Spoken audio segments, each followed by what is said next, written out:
آگے ہیں جی محمد مرسلین راولپنڈی جو کہتے ہیں وزیر اعظم شہباز شریف کا کہنا ہے 1960 کے بعد پاکستان میں دوسرا سبز انقلاب آئے گا، لاکھوں ملازمتیں جلد دستیاب ہوں گی۔ زرعی شعبہ میں پوچھنا چاہوں گا، حکومت اب چند دن کی مہمان ہے، پھر اتنے بڑے دعوے کس بنیاد پہ کیے جا رہے ہیں؟ سوائے منافقت کے، الیکشن کی تیاری کے، بڑک بازی کے ککھ بھی نہیں ہے، اور یہ ہو بھی جائے گا تو جس کو یہ انقلاب کہہ رہے ہیں یہ ربش ہے۔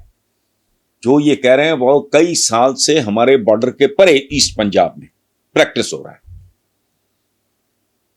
اب پوری دنیا میں ایگریکلچر کو ایگریکلچر کوئی نہیں کہتا، it is known as agri industry یا ایگری بزنس۔ تیرے لونگ دا پیا لشکارا تے حالیاں نے حال ڈک لائے، یہ نہیں ہے، یہ ماڈرن چیز ہے، ہر جگہ ہے۔ اسرائیل کا سن لیں، ان کو چاہیے اپنے منہ پہ چپیڑے ماریں گے۔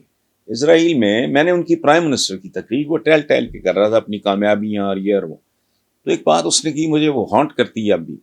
اس نے کہا ہمارے لاکھوں ایکڑ اراضی یہ اس پہ فصلیں لگتی ہیں، اور جب ہم اریگیٹ کرتے ہیں، اس کو پانی دیتے ہیں، ہر پودے کو اس کی پیاس کے ضرورت کے مطابق قطرے ملتے ہیں۔ ایگریکلچر ہے کیا؟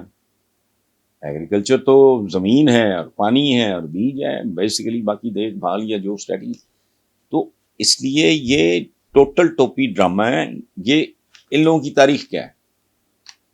قرض پتہ نہیں اتارو ملک سنوارو، سستی روٹی، پیلی ٹیکسی، نیلا ٹریکٹر، کیا لوگ ہیں یہ؟ دانش اسکول، ان کی ساری اسکیمیں آپ کو یاد نہیں ہیں؟